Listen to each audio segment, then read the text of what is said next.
Yeah, man. So those are some of the common practices persons use the graveyard to do. Now, the thing about it is that,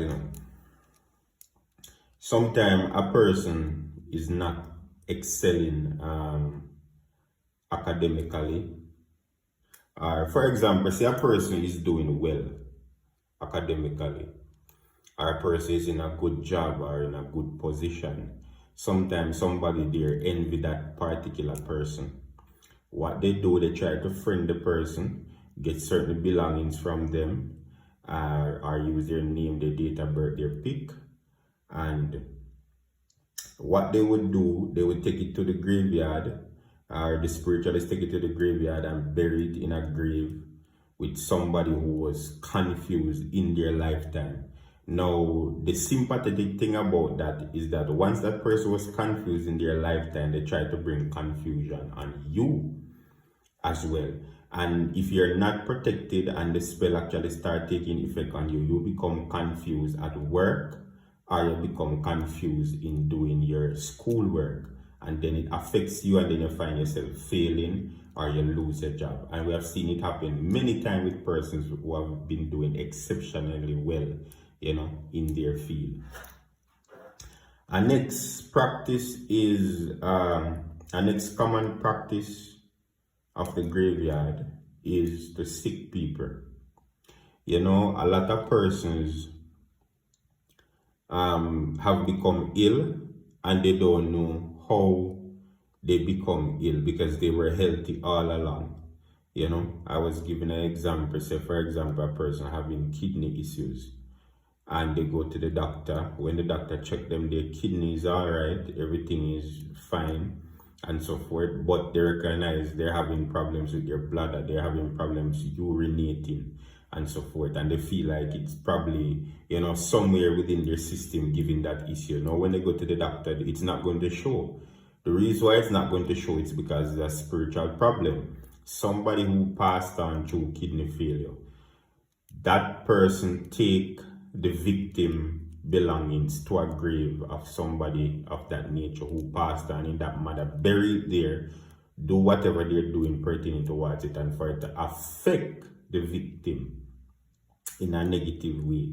So sometimes it's not showing on a physical body scan what is wrong with you, but spiritually something is wrong. And sometimes because it's wrong spiritually, in the physical realm, they can't see it because there's nothing really there. It's just something affecting your spiritual man, holding down your spiritual man, trying to tamper with your spiritual man, and it's affecting your physical body, make you feel that way, but not really there. And this has been happening to, a lot of different people. Now, the next one pertaining to common graveyard practices is persons who met in some terrible accident.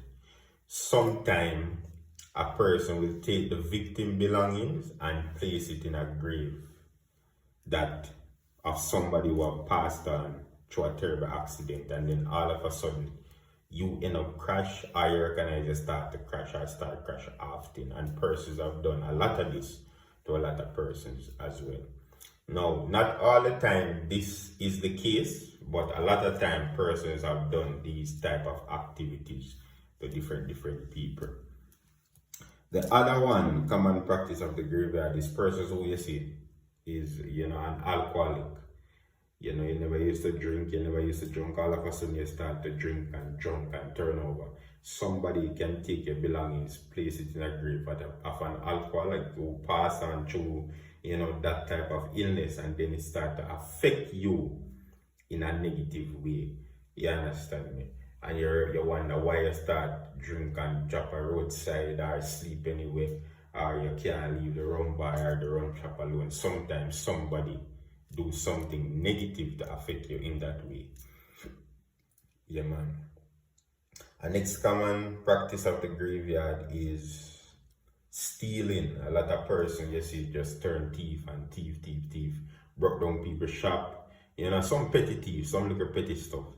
And sometimes they place things or your belongings in a grave of somebody who was a petty thief, and then it starts to follow you and it affects you in a negative way.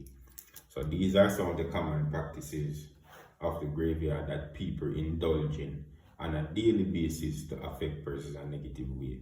Now, how can you escape some of these current practices? It is always necessary to protect yourself spiritually. How do you protect yourself? You can do that by using a ring. You can use that by using a seal. Or if you're a person who like to read certain psalms a certain time, or you always take certain baths. These are some of the ways that you can protect yourself against, these negative spiritual warfare that is taking place, among us by different people.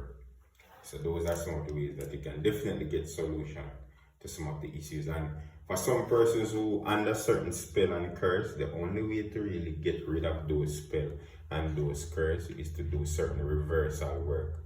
If you don't do reversal work, then you will find the same thing reoccurring and affecting you for a prolonged period of time. So it's always good to do reversal work to remove graveyard spells and certain spells from your life. Yeah, man, blessings.